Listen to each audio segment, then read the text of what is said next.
ही काही कालव्याखालची जमीन नाही. शेतकऱ्यांनी आपल्या जमिनी घाण ठेवून कर्ज काढून लिफ्ट इरिगेशनच्या द्वारे पाणी आणून बागायती केलेल्या जमिनी आहेत सगळ्या. या जमिनीमध्ये मी धाराशिवला गेलो, बार्शी परिसरामध्ये गेलो, अगदी हिंगोली संपूर्ण महाराष्ट्रातल्या 13 जिल्ह्यामध्ये जाऊन आलेलो आहे.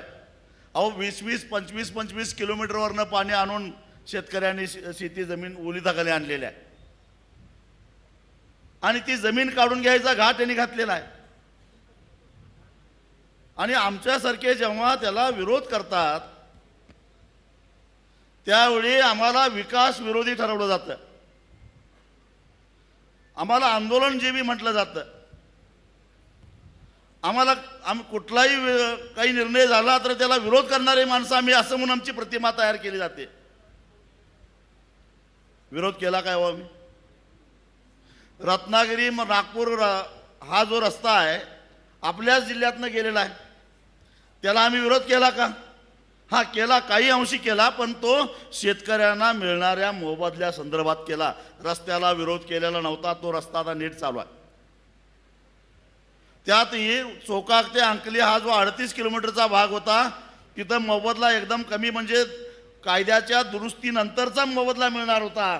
ते नैसर्गिक न्यायाला धरून होणार नाही. अंकली ते सोलापूर किंवा अंकली ते चोकाक ते रत्नागिरी या मार्गामध्ये शेतकऱ्यांना ज्या दरानं पैसे दिलेले आहेत त्या दरानं चोकाक ते अंकली या 38 किलोमीटरमधल्या शिरोळ आणि हातणी तालुक्यातल्या शेतकऱ्यांना सुद्धा पैसे मिळाले पाहिजेत. म्हणून आम्हाला 3 वर्ष संघर्ष करावा लागला. त्यावेळी कुठं केवळ या 38 किलोमीटरसाठी म्हणून वेगळा शासन निर्णय करावा लागला सरकारला आत्ता 2 महिन्यापूर्वी. म्हणजे तो शासन निर्णय शक्तीपीठ महामार्गाला लागू नाही आहे हे लक्षात ठेवा. गिरीश पोंडेने अगदी बरोबर सांगितलं. अजून धोरण ठरलेलं नाही आणि त्यांचं धोरण ठरलेलं आहे. मला माहीत आहे की 2013चा कायद्याला त्यांनी परत 1956चा महामार्ग अधिनियम लावलेला आहे आणि त्याच्यामध्ये दुरुस्ती आणि 2021 साली केलेली आहे. आणि त्यामुळं आपल्या जमिनी कवडी मोल किमतीनं जाणार आहेत. घरात जाऊन तुळीवर लिहून ठेवा पाहिजे. तर माझं जर खोटं वाटत असेल तर पैसे अजिबात मिळणार नाहीत फारसे, जमीन मात्र जाणार आहे. आता आपल्यामध्ये 2 भाग पडणार आहेत. यापूर्वी आम्ही ते अनुभव घेतलेला आहे. एक महामार्गाला विरोध करणारा वर्ग आणि दुसरा महामार्गाचं समर्थन करणारा वर्ग आता एक मेळातनं बाहेर पडणार आहेत. काही उंदरं आता बाहेर पडलेले आहेत. चंदगडमध्ये एखादा मेळावा झालेलाच आहे आता. आणि हे काय म्हणणार आहेत, जिल्ह्याचा विकास होत असताना ही माणसं जिल्ह्याच्या विकासाच्या आड यायला लागलेले आहेत. जिल्ह्याच्या विकास करायचा आहे तर मग आम्ही कुठे विकास कामाला विरोध केला? मी तुम्हाला सांगतो, मी 2009 साली खासदार झालो त्यावेळेपासून मला वाटतंय बंटी साहेब त्यावेळी देवाळे दादा बिहारचे राज्यपाल होते. आम्ही दोघांनी मिळून कोल्हापूर ते वैभववाडी रेल्वे मार्ग झाला पाहिजे म्हणून प्रयत्न करत होतो.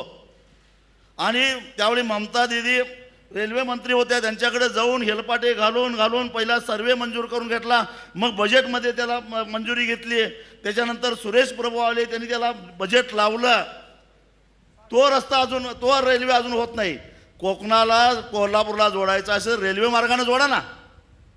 कोकणातली फळं कोल्हापूरला येतील, कोल्हापूरचा भाजीपाला कोकणात जाईल, कोल्हापूरची साखर कारखान्याची साखर बंदरावर जाईल, मुंबईला जायची गरज नाही. याला म्हणतात विकास. त्याला आम्ही कधी विरोध केलेला नाही आहे. विरोध कशाला करतोय की ज्या शक्तीपीठ महामार्गाची आम्हाला गरजच नाही त्या महामार्गाला आम्ही विरोध करतोय. महाराष्ट्राचा एक जबाबदार नागरिक म्हणून विरोध करतोय. कारण हा महामार्ग हा खाजगीकरणातनं उभा केला जाणार आहे आणि त्याला कर्ज काढून पैसे उभा केले जाणार आहेत आणि ते कर्ज आपण भविष्यामध्ये त्या रस्त्यावरनं प्रवास करणाऱ्या प्रवाशांनी टोलच्या माध्यमातून फेडायचा आहे. सरकार 1 रुपया सुद्धा त्यात घालणार नाही हे लक्षात घ्या. प्रवाशांनी टोलच्या रूपात ते भरायचं आहे. आज ते सांगतात की 1,10,000 कोटी काहीतरी त्यांचा खर्च दाखवतात ते. 15 का 10? हां, नवीन वाढला. आधी म्हटले 86,000 कोटी, मग म्हटले 1,00,000 कोटी, आता म्हणतात 1,10,000 कोटी रुपये. आता गंमत बघा, राज्य सरकार आणि केंद्र सरकार यांच्यात तरी काय मेळ आहे का नाही मला कळत नाही. याच शक्तिपीठ महामार्ग आणि नॅशनल हायवे एक आहे आणि तो नाशिक ते अक्कलकोट नुकताच राष्ट्रीय महामार्ग प्राधिकरण नॅशनल हायवे अथॉरिटी यांनी डिक्लेअर केलेला आहे. त्यांचं म्हणणं आहे की नाशिक ते अक्कलकोट 374 किलोमीटर लांबीचा रस्ता 6 पदरी, तोही एक्सप्रेस, आम्ही 19,000 कोटीमध्ये पूर्ण करणार आहोत. बघा, 374 किलोमीटर लांब, 6 पदरी, शक्तिपीठसुद्धा 6 पदरी, आणि त्याला खर्च 19,000 कोटी. म्हणजे जर का भागाकार करून बघितलं तर तो 51 कोटीला 1 किलोमीटर पडतो. शक्तिपीठ महामार्ग आधी म्हटले 803 किलोमीटर 86,000 कोटी, पडला 117 कोटीला 1 किलोमीटर. मग म्हटले की हे कोल्हापूरचे लोक विरोध करतात, आम्ही जरा पलीकडे वळसा घालून येतो. मग ते मान खटाव घेऊन आले, कारण त्या ठिकाणी जयकुमार गोरे यांनी जवळपास 500-600 एकर जमीन घेऊन ठेवलेली आहे. तिथं त्यांना एक पंचतारांकित हे करायचं आहे, औद्योगिक वसाहत करायची आहे, आणि त्यामुळे त्यांना तो हायवेवर आणायचा आहे, आणि त्यासाठी तिकडून तो रस्ता वळवून आणला आणि म्हणून तुमच्या उरावर आला. म्हणजे एका मंत्र्याच्या स्वार्थासाठी कोल्हापूरचा बळी जायला लागला, हे लक्षात ठेवा.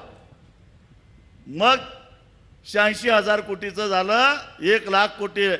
मी 1,10,000 कोटीचा अजून हिशेब केलेला नाही, पण 1,00,000 कोटी म्हणजे झालं साधारणपणे 117 कोटी रुपयाला 1 किलोमीटर.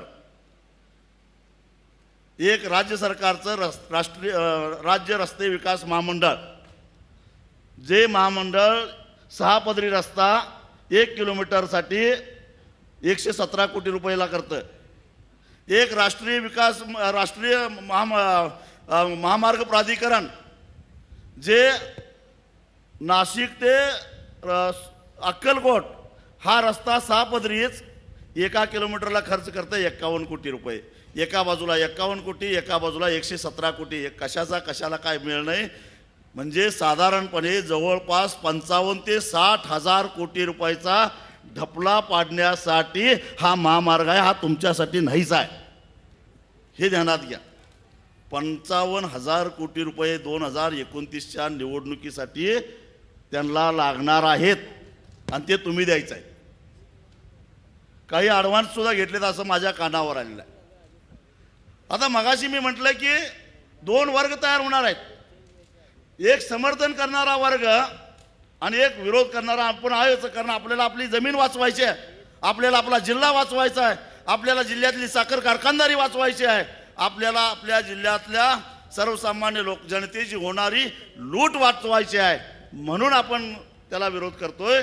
आणि दुसरा वर्ग जो समर्थन करणारा आहे, त्यातल्यापैकी कुणाला तरी भराव टाकायचा मुरमा, कुणाचं मला वाटतं खाणी असतील दगडाच्या, कुणाचं स्टोन क्रशर असेल, कुणाचं JCB असतील, कुणाचं पोकलँड असेल, कुणाला ठेका घ्यायचा असेल, त्याच्यासाठी काही लोकांना समर्थन करायचं आहे. तुम्हाला माहीत आहे, पूर्वीच्या काळी आमच्याकडे कडब्याच्या बडमी असायच्या, आणि कडब्याच्या बडमी पावसाळ्यामध्ये कुठं मे महिन्यामध्ये कुठं गावाच्या बाहेर गावाच्या बाहेर जे शेत असतं गावंदारीत, त्या शेतामध्ये गावातली लोक बडमी घालायचे. आणि तो शेतकरीसुद्धा म्हणायचा, अरे मुक्या जनावरांच्यासाठी बडीम घाला माझ्या जागेमध्ये, आणि अगदी आनंदानं त्याला परवानगी द्यायचा. आणि बडीम घालायला फक्त मुक्या जनावरच्यावरचं प्रेम म्हणून घालत नव्हता, तर त्याला माहिती होतं की पावसाळ्यामध्ये हे 4 पेंड्या कडबा काढला तर एखादी पेंडी आपल्यालाही मिळेल, त्या आशेनं त्याला परवानगी देत होतं. तसं 50,000 कोटी रुपयाचा कडबा हे घेऊन जाणार आहेत, त्यातला खाली पडलेला पाला तरी आपल्याला मिळेल म्हणून ही समर्थन करायला लागल्यात, हे लक्षात घ्या. आणि त्यात आपला बळी जाणार आहे टक्केवारीसाठी. त्यातलं काहीतरी आपल्याला मिळतंय काय म्हणून मुख्यमंत्र्याला खुश करण्यासाठी आणि कुणाला तरी खुश करण्यासाठी, जो कोणी ठेकेदार येईल त्याच्याकडनं काही हप्ते घेण्यासाठी, यासाठी काही लोक या गोष्टीचं समर्थन करायला येणार आहेत. ते काही विकास पुरुष काही नाही आहेत. आमचं म्हणणं आहे, खरोखरच याची गरज आहे का? खरोखरच जर गरज असती तर गेल्या पुढच्या मग त्यांचा एक मुद्दा आहे, पुढच्या 20 वर्ष डोळ्यासमोर ठेवून आम्ही रस्ता करतोय. कारण मी म्हटलं शक्तिपीठ महामार्गाच्या समांतर असणारा जो काही नागपूर रत्नागिरी कोल्हापूरपर्यंतचा भाग आहे तो समांतर आहे. मग तो रस्ता आत्ताच बांधून पूर्ण झालेला आहे आणि त्या रस्त्यावर 60 किलोमीटरला एक टोल आहे. त्या टोलवरनं दररोज त्यांना 40 लाख रुपये टोल वसुली व्हायला पाहिजे होती, पण प्रत्यक्षामध्ये 8 ते 9 लाख रुपयेच वसुली होते. म्हणजे याचा अर्थ काय, तो रस्ता क्षमतेच्या 25%च वापरला जातो. एवढी वर्दळ त्याच्यावर विरळ आहे. तुम्ही बघितलं असेल पंढरपूरला जाताना कधी ट्रॅफिक जाम झाले काय? कधीच नाही. अक्कलकोटला जाताना किंवा ह्याला आपल्या तुळजापूरला जाताना अगदी नवरात्रीला सुद्धा ट्रॅफिक जाम होत नाही. मग नवीन रस्ता कशाला पाहिजे? आणि हा रस्ता त्याच्या शेजारी झाला, समजा आपण तर होऊन देणारच नाही, पण समजा त्यांनी केलाच तर काय होणार आहे? 4.5 लाख ह्या रस्त्याला गोळा होणार, 4.5 लाख त्या रस्त्याला गोळा होणार. दोन्ही रस्ते बोंबलत तोट्यात आणि महाराष्ट्र जनतेवर 1 लाख कोटी रुपयाचं वर आणि डोक्यावर कर्ज. आधीच 9 लाख कोटीचं कर्ज आहेच महाराष्ट्रावर. म्हणजे 10 लाख करायचं आहे काय? 12 लाख कोटी कर्ज करायचं आहे काय? आणि ते महाराष्ट्राच्या जनतेला भरायला लागणार. यांचं काय हो? हे यांच्या झोळ्या घेऊन निघून जातील 2029ला. उद्या फेडायला लागणार आहे आपल्याला ते. त्यामुळं आमचा याला विरोध आहे. म्हणजे पूर्णपणे अव्यवहार्य असणारा हा रस्ता आहे. दुसऱ्या बाजूला सांगली कोल्हापूर जिल्ह्याच्या बाबतीत बोलायचं झालं तर आधीच आम्हाला आलमट्टीच्या धरणामुळं, हिप्परगीच्या बंधाऱ्यामुळं आणि मांजरीच्या पुलाला घातलेला जो भरावा आहे कृष्णा नदीवरचा, त्यामुळं कोल्हापूर शहर, इचलकरंजी शहर, आमचं शिरोळ तालुका, हातकणंगले तालुका, करवीर तालुका हे पुराच्या खाईमध्ये आहेत. 15 दिवस जीव मुठीत धरून राहायला लागतं आम्हाला. का तर डोंगरावरनं वेगात येणारं पाणी त्या पाण्याच्या प्रवाहामध्ये आलमट्टी, हिप्परगी आणि मांजरीचे हे जे काय अडथळे आहेत ते अडथळे निर्माण करतात. पाण्याचा वेग कमी होतो आणि पाण्याचा वेग कमी झाल्यानंतर वरनं येणारं पाणी परत वेगात येतं. पाणी तुंबतं, तुंबत मागं जातं आणि पुराचा वेढा आपल्याला पडतो. जो पूर 4-5 दिवसात ओसरायला पाहिजे तो 15-15, 20-20 दिवस पूर ओसरत नाही. त्याच्यामुळं शेतीची वाट लागणार आहे. आता मला सांगा की सांगलीपासून, आमच्या जयसिंगपूरपासून आलमट्टीचं धरण 200 किलोमीटर लांब आहे. तरी त्या आलमट्टीच्या अडथळ्याचा आम्हाला पुराचा हे होतो, त्रास होतो. मांजरी इथनं कोल्हापूरपासून जवळजवळ 100 किलोमीटर लांब आहे. तरी मांजरीच्या पुलाच्या भराव्याचा त्रास कोल्हापूर शहराला होतो.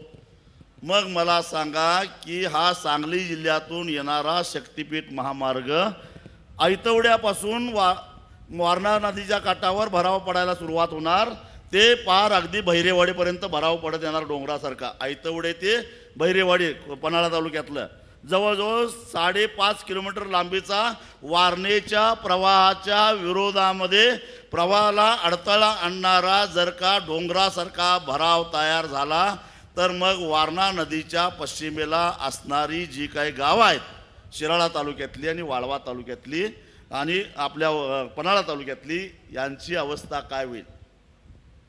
कोडोलीची काय अवस्था होईल? पारगावची अवस्था काय होईल?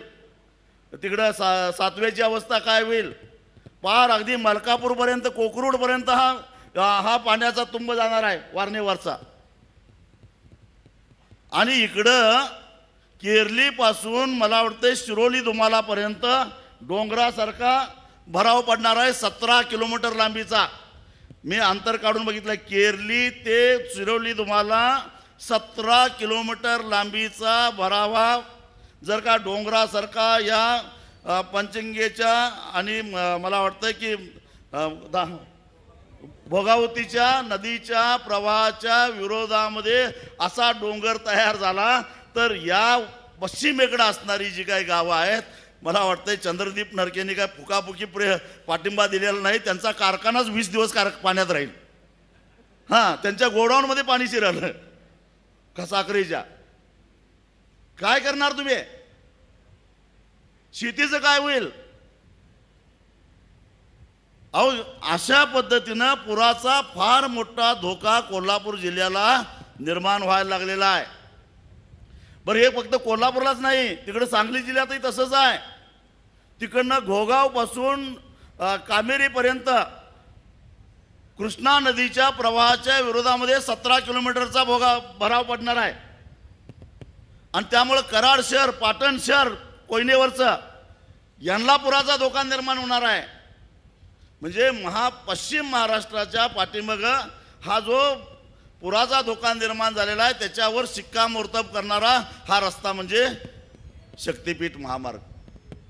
बरं हे मी म्हणतोय म्हणून नव्हे, गेली 25 वर्षे सुरुवातीला आम्ही 2004 साली या आलमट्टी धरणाला विरोध करणारे दोघंच होतो, मी आणि स्वर्गीय आर आर आबा तर म्हणत होते की आलमट्टी धरण फोडायलाच जात होते, त्यावेळी ते गृहमंत्री होते. पण आम्हाला सगळे वेड्यात काढत होते. पण नुकतंच एकनाथ शिंदेनी जी काही कमिटी नेमली होती त्या रुरकीच्या कमिटीनं सांगितलं की आलमट्टीचं धरण हे महापुराला कारणीभूत ठरतंय, हा निष्कर्षच निघालेला आहे. म्हणजे पावसाळ्यामध्ये पाण्याच्या प्रवाहाला जर का अडथळा निर्माण झाला तर पूर तयार होतो. हे आता IIT रुरकी या सरकारी संस्थेनं निष्कर्ष काढलेला आहे. आम्ही गेली 6 महिने झालं सरकारकडे मागणी करतोय, तुमची भूमिका प्रामाणिक आहे ना, तुमचा हित आहे ना. रस्त्यामध्ये तज्ज्ञ असणारी संस्था म्हणजे IIT रुडकी, आणि या IIT कडून तुम्ही तुमचा DPR तपासून घ्या. योग्य किंमत लावली काय, DPR योग्य पद्धतीने काढलाय का, त्याची किंमत योग्य आहे का, आणि भूगर्भ याच्यामध्ये पुराला कारणीभूत ठरू शकतंय काय, विरोधकांचे हे जे आक्षेप आहेत ते आक्षेपाचं काय, या संदर्भातला एक तज्ज्ञ समितीचा रिपोर्ट येऊन दे. आणि त्याने म्हटलं की हे बिनबुडाचे सगळे आरोप करतायत आणि असं काही निर्माण होत नाही, पूर निर्माण होणार नाही असं म्हटलं तर आम्ही त्याचा विचार करू. पण सरकारची हिंमत नाही त्या IIT रुडकीकडं याची तपासणी करा. बरं IIT रुडकी जाऊन द्या, IIT पवईला द्या आमच्या महाराष्ट्रातल्या, पण नाहीच. आमचा अदानी सांगतोय ना रस्ता करा तर आम्ही रस्ता करणार. मग महापुरात का जाईनात? बरं मगाशी कुणीतरी म्हटलं तसं केवळ जमिनी जाणार आहेत त्यांचा प्रश्न नाही आहे, ज्यांच्या जमिनी जाणार नाहीत त्यांच्या घरात पूर येणार आहे, गाव सोडून जावं लागणार आहे 15-15 दिवस, शेतात महिना पाणी राहिलं तर पिकं येतील का? मी जो काही कृषी तज्ज्ञांच्या बरोबर चर्चा करून अभ्यास केला त्याच्यावरनं निष्कर्ष निघाला मी असा काढलाय, सांगली आणि कोल्हापूर जिल्ह्यामध्ये मिळून या शक्तिपीठ महामार्ग ज्या दिवशी पूर्ण होईल आणि भराव पूर्ण होईल त्यानंतर या सांगली आणि कोल्हापूर जिल्ह्यामध्ये ऊसाच्या उत्पादनामध्ये 25 लाख टनाची घट होणार आहे. तुम्ही याय ना नाही तर काही येणार, पुरापुढे याय काय करणार आहे तुमचं? 25 लाख टन ऊसाची घट उत्पादनामध्ये या रस्त्याच्या भरावामुळे होणार आहे. हे आपल्या कारखानदारीला परवडणार आहे का? KP पाटील साहेब आता गेले, मगाशी सांगून गेले, आधीच 100 दिवस चालल्यात. हे 25 लाख टन सगळ्यांचं जरा कमी करायचं म्हटलं तर तुमचा 100 दिवसाचा कारखाना 80 दिवसावर आल्याशिवाय राहणार नाही. नुकसान कुणाचं? शेतकऱ्याचं. कारण मग कारखाने काय करणार? आपल्या कार्यक्षेत्रात बरं कुणाकुणावर परिणाम होणार आहे? सांगली जिल्ह्यातला सोनहिरा, त्याच्यानंतर राजाराम बापू, त्याच्यानंतर कृष्णा, त्याच्यानंतर हुतात्मा, त्याच्यानंतर विश्वास, हे सांगली जिल्ह्यातले कारखाने त्यांचा ऊस कमी पडणार ते इकडे येणार. त्याच्यानंतर कोल्हापूर जिल्ह्यातले कारखाने वारणा, त्याच्यानंतर दालमिया, त्याच्यानंतर बांबवडे, त्याच्यानंतर कुंभिकासारी, त्याच्यानंतर DY पाटील, त्याच्यानंतर भोगावती, त्याच्यानंतर बिदरी, आणि त्याच्यानंतर आपलं हे आजरा कारखाना, परत तांबाळे कारखाना. हे कारखाने एकमेकाचा ऊस पळवापळवी करत बसणार आणि मग ऊस कमी पडतोय म्हणून लांबून ऊस आणणार आणि लांबून ऊस आणणार म्हणून आमची आणि तोडणी वाहतूक 50 रुपयानं वाढणार टनाला. तोटा कुणाचा? तुमची जमीन जात नाही, तुमच्या रानात पूर येत नाही, पण कारखान्याला ऊस पडला ऊस कमी पडला म्हणून कारखान्याची तोडणी वाहतूक 50 रुपयानं वाढली, तोटा कोणाचा झाला? शेतकऱ्याचा झाला. म्हणजे सगळ्यांच्यावर त्याचा परिणाम होणार आहे, हे लक्षात ठेवा. ऊस तोडणाऱ्यांना रोजगार कमी होणार. 25 लाख टन ऊस कमी तोडला म्हणजे हार्वेस्टरवाल्यांची वाट लागली, ऊस तोडणाऱ्यांची वाट लागली, ऊसाची वाहतूक करणाऱ्यांची वाट लागली, कारखान्यांची वाट लागली, कारखान्यामध्ये काम करणाऱ्या कामगारांची वाट लागली. अरे जे कोल्हापूर जिल्ह्याचं एकूण अर्थकारण साखर उद्योगावर अवलंबून आहे, त्या अर्थकारणावर विपरीत परिणाम होणार आहे, हे समजून घ्या. आम्ही काही विकास विरोधी नाही आहे. आम्ही शाहू महाराजांचे वैचारिक वारसदार आहोत. शाहू महाराजांनी एका बाजूला राधानगरीचं धरण बांधून कोल्हापूरची जमीन बोलिताखाली आणली आणि दुसऱ्या बाजूला शेतीतून निर्माण झालेली बचत उद्योगधंद्यामध्ये जावे म्हणून उद्यमनगर स्थापन केलं. कोल्हापूरच्या माणसाला उद्योजक बनवलं आणि तेवढंच नव्हे तर जयसिंगपूरसारखी बाजार समिती वसवून शेतकऱ्याला व्यापारी सुद्धा बनवलं. हे छत्रपती शाहू महाराजांचे विचार आणि त्या विचाराचे वैचारिक वारसदार आम्ही आहोत. आम्हाला शहाणपणा नका शिकवू. हां, आता आम्हाला तुमच्यासारखं ढपला पाडता येत नाही म्हणून बोंबलं तिथं बसलोय. मग आम्हाला त्याचा अभिमानही वाटतोय, समाधान वाटतंय. पण आम्ही हे होऊन देणार नाही. फडणवीस साहेब, तुम्ही कितीही आटापिटा करा, हा शक्तीपीठ महामार्ग तुमचा ड्रीम प्रोजेक्ट पूर्ण होणार नाही म्हणजे नाही. ही काळ्या दगडावरची रेग आहे. आणि ते उदयन महाराज म्हणतात की एक बार मै काहीतरी की खुद का भी नाही सुनता, काय काय म्हणतात की ते तसं आता आम्ही एकदा ठरवलंय, आता आम्ही आमचं सुद्धा ऐकणार नाही. कोण आमच्यावर असो नसो, हा शक्तीपीठ महामार्ग होऊन देणार नाही. ही काळ्या दगडावरची रेग आहे, हे आपल्याला ठरवावं लागेल. मग नुसतं टाळ्या वाजवून चालणार नाही. आत्तापासून कामाला लागला पाहिजे. कामाला लागायचं म्हणजे ह्यांना जसं तिकडनं पळवून लावलं की नाही इकडं, तसं इकडनं दुसरीकडे पळवून लावायचं असेल म्हणजे यांना पूर्ण 13 जिल्ह्यातनंच पळवून लावायचं आहे. पण तुर्तास आपण आपल्या जिल्ह्यापुरता विचार करू. इथनं पळवून लावायचं असेल तर सुरुवात आपल्याला मोजणीपासूनच विरोध करावा लागेल. संयुक्त मोजणी होऊन द्यायची नाही. हे बघा, ती कुठली मोनार्क काय कुठली कंपनी आहे त्यांच्याकडे सर्वे दिलेले आहे. त्या मोनार्क कंपनीचे काहीतरी ड्रोन येतील, त्या मोनार्क कंपनीचे काही लोक मला वाटतं सॉईल सॅम्पल काढायला ट्रॅक्टर बिक्टर घेऊन येतील. पेटवून टाका सरळ ट्रॅक्टर. ते काय सरकारी मालमत्तेचं नुकसान होत नाही, काय काळजी करू नका. ते कुठल्या तरी ठेकेदाराचंच असतंय, त्याचं बघू मागणं काय करायचं ते. त्याला म्हणायचं तुला भाडं मिळणार आहे, मग ट्रॅक्टर पाहिजे काय भाडं पाहिजे ट्रॅक्टरचं? ते काय म्हणाल? हां, ट्रॅक्टर पाहिजे काय भाडं पाहिजे? भाडं नको, ट्रॅक्टर असून दे म्हणाल का नाही? मग तसं पहिला ट्रॅक्टर आला की त्याला सांगायचं की त्याला विचारायचं ट्रॅक्टर पाहिजे काय भाडं पाहिजे. ड्रोनवाल्याला म्हणायचं 6-7 लाख रुपयाला बाबा एक ड्रोन येतोय. आमच्याकडे गोपणीची दगडं आहे, गोपन आहे, दगडं आहेत. एका गोपणीच्या टिप्पिऱ्यात तुझा ड्रोन खाली पडतो. फक्त इराणच नाही, इराणकडेच ड्रोन नाहीत, आमच्याकडे सुद्धा गोपणी आहेत. त्या गोपणीनं तुमचे ड्रोन पाडायला आम्हाला वेळ लागणार नाही. आणि ते ड्रोन पडले तर 7 लाखाचं नुकसान तुला सोसणार आहे का? ती मोनार्क कंपनी तुला भरून देणार आहे का? मग गपगुमानं इथनं निघून जायचं.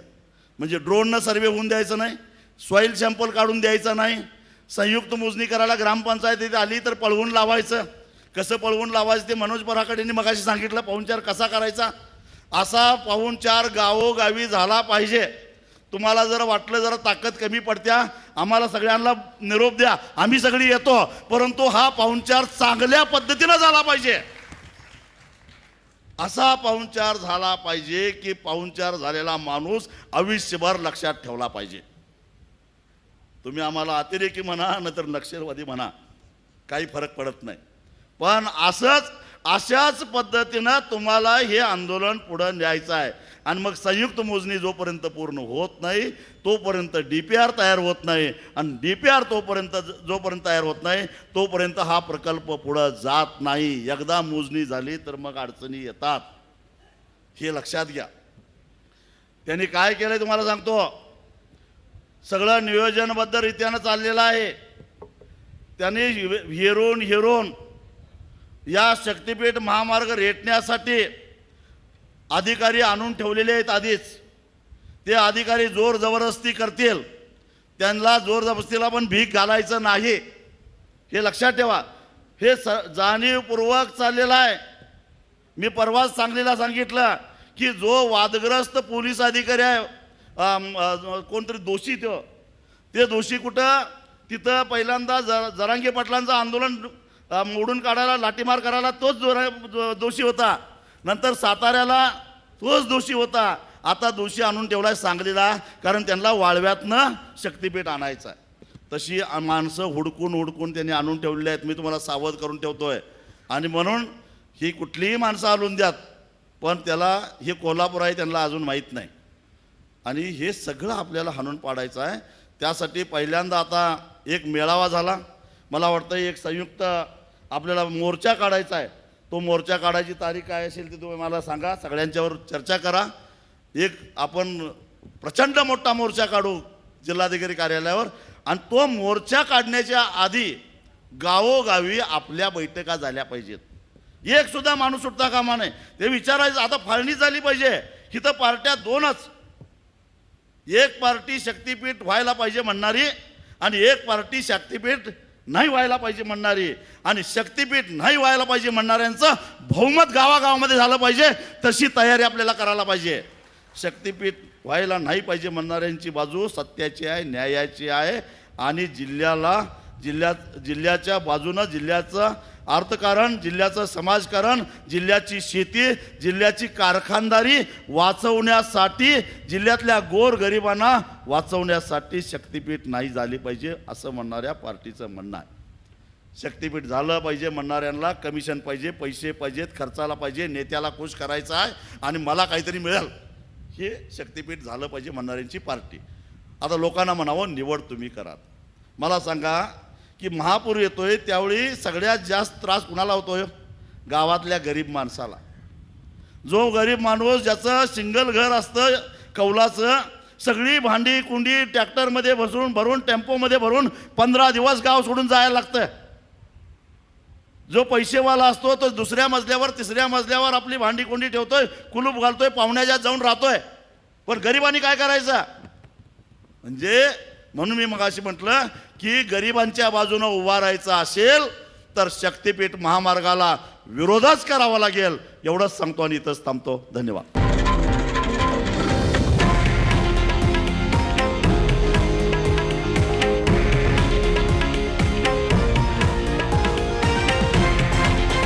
हे आहे देशातील नंबर 1 न्यूज नेटवर्क आणि आपण पाहत आहात TV9 मराठी, एकमेव.